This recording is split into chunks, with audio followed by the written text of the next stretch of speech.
CPSO presents In Dialogue, a podcast series where we speak to health system experts on issues related to medical regulation, the delivery of quality care, physician wellness, and initiatives to address bias and discrimination in healthcare.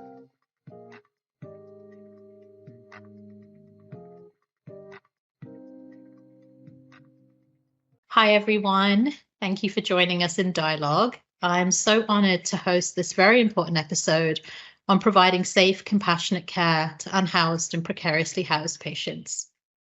We have very special guests today, family physician and addictions medicine specialist, Dr. Claire Bodkin, and community outreach worker, Marcie McIlveen. Both Claire and Marcie work to provide safe opioid supply and support to people who are living with addictions and substance use, in addition to challenges with housing and shelter.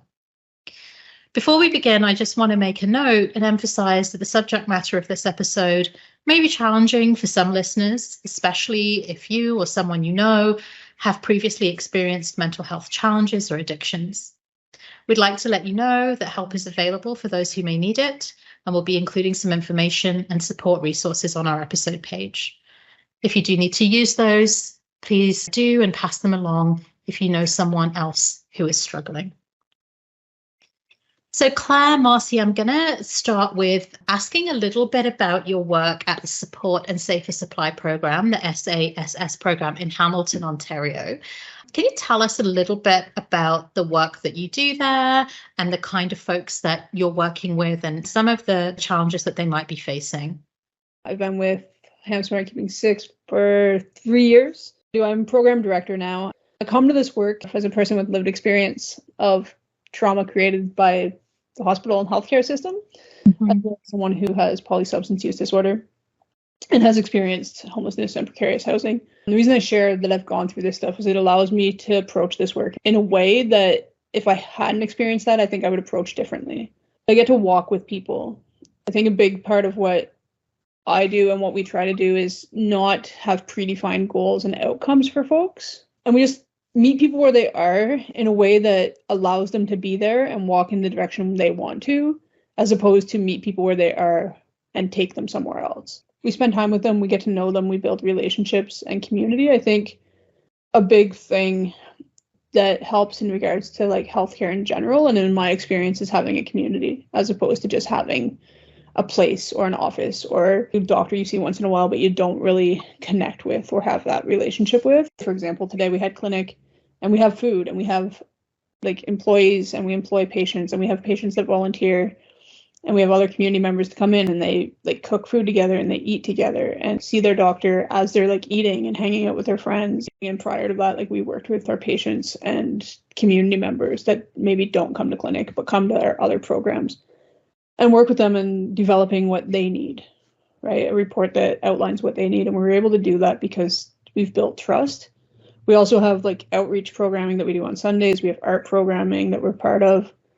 We do peer training, which is coming up very soon, where we do peer support training for patients and other community members that access services. And that leads to like some people end up with job contracts. Other people just want to do peer training to look at their own stuff and figure out how to be a better support to the people around them and to the support themselves. I was so struck, Marcie, by everything you said, actually, but particularly when you were talking about how do we walk with people to get them where they think they want to go versus having predefined goals.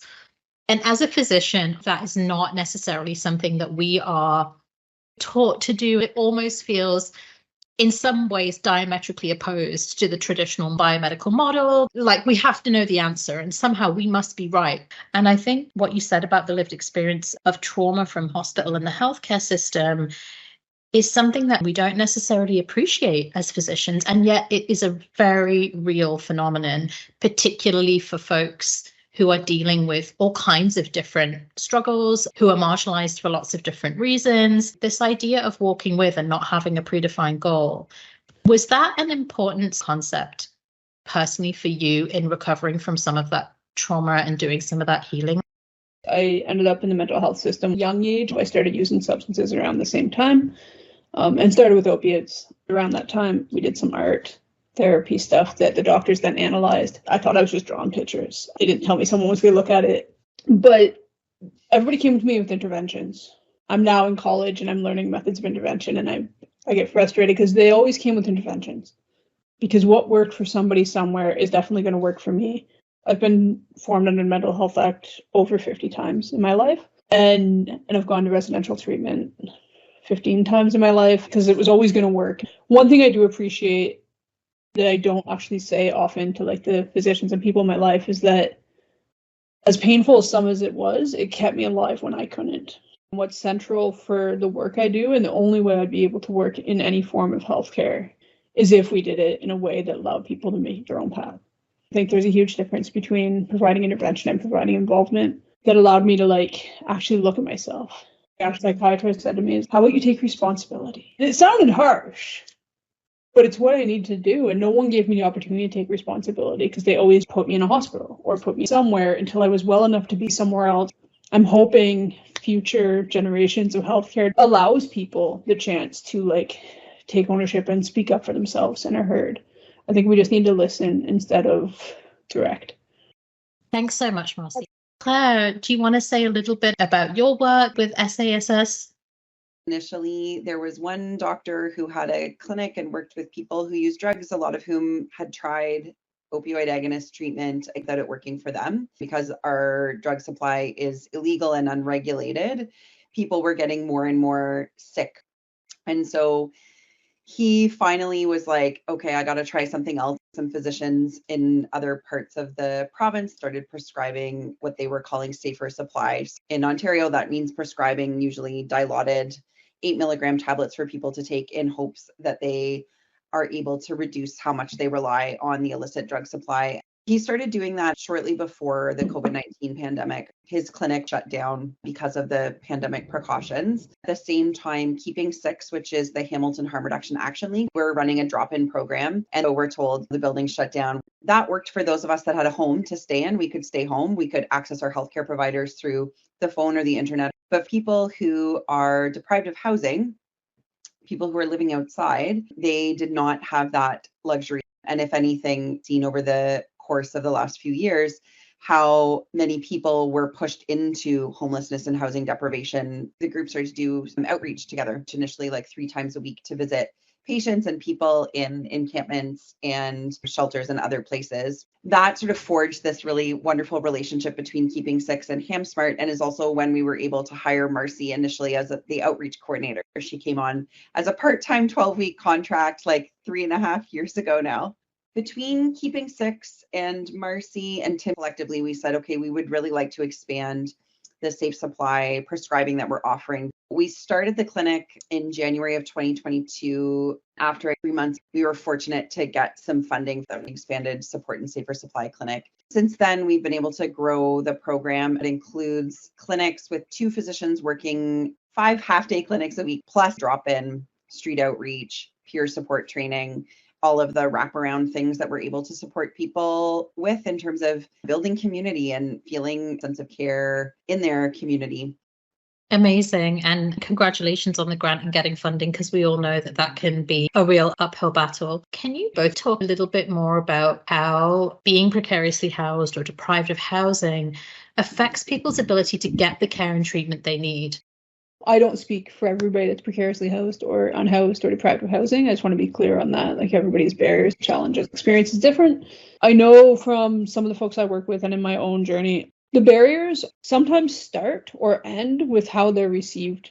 So if someone has a medical appointment and they miss it, or they show up late, or they don't phone, and the first thing they're asked is like, why didn't you come last week? Or why did you miss this appointment? Or why have you missed this appointment with this specialist like a few times? Sometimes you're just not going to go back, because instead of like, why did you miss it? I think we need to start with like, thank you for being here today. Let's start with thanks for showing up. If you ask my family doctor, I'm probably one of the worst people for like scheduling appointments, not canceling and not showing up. And I sometimes still do that today. And also when you have to choose between leaving your stuff and risk theft, vandalism from housed and unhoused folks. There was one situation, anecdotally, I can share, the patient that was having surgery. And while they were in hospital, all their belongings were thrown out by the city after the city was informed they were having surgery. So it's like, what do you choose and what are priorities? Someone's health should be a priority. However, like, your priority is eating. Your priority is having a space to exist. You can go to all the appointments in the world and have the greatest health. If you have nowhere to exist, what does your health matter? But the biggest barriers are how we're treated when we do show up and lack of resources. That's why I love that we have drop-in. On Thursdays, we have like takeout meals, like bag lunches and stuff. And we have ways to connect. We have an on-call number that people can call, or they can get someone else to call for them. There's like different agencies and people that help support patients to call because not everybody has a phone. We give out cell phones. I'm not asking every single doctor that hears this to like start buying cell phones and food for your patients, but understanding they need stuff. And when people go to emergency, like I had a disagreement with a nurse because they didn't want to get someone a sandwich. I'm just like, they're hungry. I get like maybe they need a procedure that they shouldn't eat, but if you don't feed them, they're going to leave. I actually think these anecdotal experiences are so important and powerful for us to hear about because it really underscores the gravity of the things that you're trying to weigh. If I leave, my stuff might not be there when I get back. That is a pretty stark choice that folks are having to make. And I think as healthcare professionals, remembering that is actually really important. Thanks for sharing that. What about from your perspective on the healthcare provider side, Claire? The first thing that I am always reminded of is that often as healthcare providers, we are so downstream from A, where things started, and B, where like things need to be repaired. We know that in Hamilton, for example, where we work, that about 24% of the people that are deprived of housing in Hamilton are Indigenous. And that is because of colonization, people being forcibly displaced from their land, and then all of the ways in which colonization has acted to separate people from their families through residential schools and the 60 Scoop and CAS. We need to be repairing the harms of colonization so that we don't end up in this place where we have so many people that are deprived of housing, that are struggling with trauma. We also are working within a constrained system. We have a limited number of appointments. We now, in Ontario, there's no OHIP coverage for people that don't have a valid OHIP card or insurance. There's a shortage of affordable and supportive housing. It's obviously hardest for the person in the communities experiencing it, but it is also hard as a physician to know that like the thing that would be most helpful for this person who say has chronic wounds that aren't healing would be like food security, nutrition, and a safe place to live. My doxycycline prescription is not really going to solve all of these bigger systemic issues that have come to bear on this person. So I think that's one thing that's helpful for physicians to remind themselves of and to learn about how those systems and structures are shaping the health of the people in front of them. In terms of other barriers, how are people received? Some people that I see as patients would rather die than go to the emergency room or be admitted to hospital. And that's because people are treated really terribly if they look like they're deprived of housing, or they are people who use drugs, or they have something on their chart about that gets flagged to whoever's seeing them as they come in. I think the fragmentation of care. We see people with complex medical needs. So for example, if I see somebody who has endocarditis and they need to see infectious disease, a cardiologist, a cardiac surgeon, and somebody for their substance use disorder, and all four of those appointments are on different days and they're deprived of housing, like that's just an absolutely untenable ask. We really need to be thinking about how we can provide one-stop shop integrated care to people.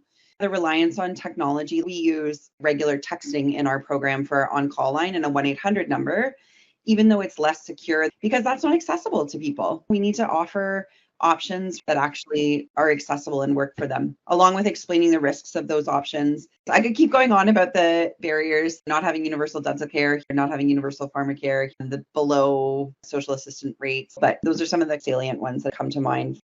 You both talked about the importance of how someone is received when they do show up, and the assumptions and the stigma that still exist, whether it's written on the chart or whether it's implicitly embedded somewhere in our unconsciousness or our consciousness. What do you think has contributed to those assumptions and those stigmas around folks who are deprived of housing, who are using substances? I think some of how folks are received is deeply rooted in the assumptions that we're making about that person based on very little information that we actually know about them. I was an aggressive patient due to a mirage of reasons, past trauma, past history, just being a system child or teenager, being a person deprived of housing at a young age. But that never goes away. I think I was like a year into my like wellness journey, and I went to the hospital for physical pain. Like the triage nurse called security because on my chart it said I was like this combative person. At the time I was, I think, probably 92 pounds, living in a halfway house. And I just wanted relief for the pain that I felt from a fall. And I just took off. That stuff follows you. And it's how we chart. And it's the language we use, like non-compliant patient, drug seeking. Like, I think when we look at what people see as drug seeking behavior, and I'm not saying it never exists, but I think people are solution seeking. And for them in the moment, the solution is the substance. And we forget that. So I think like a lot of times we forget that people use substances for euphoria and other people use as a solution to like some other bigger thing they can't maybe name. We're afraid of what we don't know. We're sometimes unable or unwilling or unsure of how to get to know it. There's no textbook that's going to describe stuff. You can know me and you can know my story, but that doesn't mean you know the person beside me's story. And I think with substance use, stigma and fear is because we're only told the bad things. We don't see the humanity of use substances. We don't get to know who they are as a person because we're shocked by what they're choosing. The relief they choose is different than the relief another person chooses. We try to combat that is like, we have a student interest group at McMaster with a med school, but they come out on outreach. They bake cookies and they get to know people. When you see someone that's deprived of housing in an emergency room, don't assume that they're just there to get warm. They actually probably have a medical need, and sometimes warmth is a medical need. I think being outside and freezing is bad for your health. Although I'm not cool with how people are treated in the healthcare system or how I was treated, I totally at the same time understand fear and ignorance. I also understand if you're affected by someone's mental health or someone's substance use in your family or friends. Normally people go one or two ways. They either love and develop empathy and compassion for people that use drugs, or they get really angry about it. I think we have a responsibility as healthcare providers to approach with compassion and respect. And I really appreciate, Marcie, what you said about dehumanization, because it makes me think about what Claire was talking about earlier about colonization and the intersectionality of so many of these issues. All of that was an exercise in dehumanization, similar to what you're describing in some of your interactions. And I think we sometimes forget about the importance of the words that are written down and the gravity a chart can hold. As healthcare professionals, we have control over the language that we use and the way that we come back to humanizing others and ourselves. Do you want to add anything to that, Claire? There was an interesting study, and they essentially did a chart review and looked at if stigmatizing language was used in a chart versus less stigmatizing and more neutral language with respect to somebody who used drugs, and how that correlated with being offered and initiated on opioid agonist treatment. The patients who had lower levels of stigmatizing language and higher levels of neutral language had higher rates of being on opioid agonist treatment, or like having that initiated in the hospital. And part of that may be that if you have a provider that has that knowledge, they will be able to prescribe the OAT and use language that's more respectful and less stigmatizing. I find it a useful research paper because it highlights that these are things that have direct consequences on patients actually receiving the standard of care that they're entitled to in our healthcare system. I know which paper you're talking about, Claire, and I think there's been similar studies looking at when patients are described along racial categories, and some work around sickle cell patients in crisis who are most often Black and how quickly they get their analgesia, and some work around stigmatizing versus non-stigmatizing language, including the language of being drug seeking that you mentioned, Marcie. I wanted to talk about another study you were involved in, Claire. I think it was a Hamilton-based study where you found that the average age of a person who died in precarious housing conditions last year was 38. And in contrast, the city's average life expectancy is 81. Is that something that we're seeing across most major cities? We've probably talked about why that may be, but anything else that you might want to add in terms of why there is such a sharp contrast and what more we really should be doing? We're thinking of it under the category of quality improvement, but an ongoing project to track the deaths of people while they're deprived of housing in Hamilton. So every 6 months, we release updated data. I think you start with documenting it so that then you can move on to understanding the causal pathways and the why so that you can move on to implementing the solutions. As we are fond of saying in research, correlation is not causation. It is a complex relationship. So it's not that homelessness causes premature death, at least not alone, but that all of these different things that come to bear on people who are deprived of housing and also come to bear on people's health and illness. We know that about 20% of people who are deprived of housing identify as LGBTQ, and that homophobia and transphobia contributes to people either being kicked out of housing or not able to obtain housing. So all of these things come to bear on making people homeless. I am not aware of any other group that has that marked difference that cuts your life expectancy in half. And we see a few things. One is that people have pretty high levels of contact with the emergency department in the 30 days before they die. So that potentially represents a missed opportunity for, I know, Marcie, you said you hate intervention, but for connecting with people, offering them something different than what's ahead of them otherwise. Another thing is that there are a lot of overdose deaths. What are we doing about the unregulated drug supply? And how are we, given the unregulated and toxic drug supply, providing places for people to use where somebody can be there to respond and intervene? There's lots of trauma, injury, and assaults that also we're seeing because people don't have a safe place to go. All of this to say that I don't think there's one thing that we can do, but I think that even though it doesn't provide enough proof for it to be a causal association, I think just using our common sense can tell us that being unhoused is bad for your life expectancy.